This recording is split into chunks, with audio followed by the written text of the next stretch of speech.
কেমন আছেন? আশা করি আপনারা ভালোই আছেন। তো এটি মূলত আছে জঙ্গল, সামনে আছে চারাগুলো, চা পাতাগুলো, মূলত পিছনে আছে টিলাগুলো।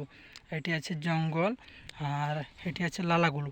তো আপনাদেরকে এখন আমি দেখিয়ে দিচ্ছি, ঘুরতে আপনারা দেখুন, ঘুরিয়ে ঘুরিয়ে দেখিয়ে দিচ্ছি। তো মূলত এখানে যে অনেক তাপমাত্রা হয়েছে, এই তাপমাত্রা দিয়ে অনেক মানুষ বিভিন্ন ধরনের কাজকর্ম করাটা অনেক পরিশ্রম। তো এটি দেখতে পাচ্ছেন যে এইগুলো যে কচু গাছ আছে, কচু গাছে খেলে অনেক, রান্না করে অনেক প্রচুর ভিটামিন হয়। তো আপনাদেরকে দেখিয়ে দিচ্ছি এইটি যে সব জায়গা পাওয়া যায়, সব জায়গাতেই পাওয়া যায়। এইগুলো যে না দেওয়া হয় সার, না দেওয়া হয় বিভিন্ন ধরনের ওষুধগুলো, এগুলো দেওয়া হয় না। এটি প্রচুর ভিটামিন আছে, এগুলো খেলে অনেক প্রচুর ভিটামিন বাড়ে। তো মূলত আপনাদেরকে দেখিয়ে দিচ্ছি ঘাসগুলো।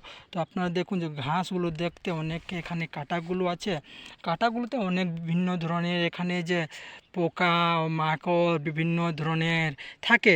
তো এখানে যে কিভাবে যে মানুষরা কীভাবে কাজকর্ম করে আপনারা দেখুন যে নিজেই, যে এখানে প্রচুর তাপ, আজকে তাপ দিয়েছে, তাপগুলো অনেক বিষাক্ত হয়েছে, তাপগুলোতে অনেকজনকে বিষাক্ত করে। তো মূলত বন্ধুরা আপনারা বলেন যে এখানে জঙ্গলে লালাগুলোতে অনেকজন মানুষ কাজকর্ম নিজেই পেটেই মাধ্যমে নিজে করে। তো ফ্রেন্ডস আপনারা বলুন। তো আপনাদেরকে এখন আমি ধীরে ধীরে দেখিয়ে দিচ্ছি যে কীভাবে যে মানুষজন চলাফেরা করে, নিজেই কাজকর্ম করে। তো ফ্রেন্ডস আপনারা বলুন।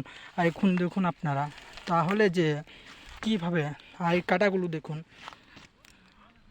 আপনারা দেখতেই পাচ্ছেন কাঁটাগুলো যে কীভাবে আছে। যদি হাতে পায়ে যদি লাগে তো এভাবে ক্ষতি করে, কি ঘাও হয়, ঘাওগুলো নিজের পায়ে হয়। তো এভাবেই যে অনেকজন মানুষ কাজকর্ম করে, নিজেই কষ্ট করে। তাহলে বন্ধুরা আপনারা কি জানেন কিভাবে চা বাগানের মানুষগুলো কীভাবে কাজকর্ম করে, অনেক কষ্ট করে? তা প্রচুর আজকে তাপগুলো আছে, তাপগুলোতে অনেক আছে। তো মূলত আপনারা দেখুন যে এখানে চারপাশে সবুজের জায়গা, মূলত সবুজের জায়গা আজকে অনেক তাপ দিয়েছে। তা ফ্রেন্ডস, এখানে আমি ভিডিওটি কাট করি।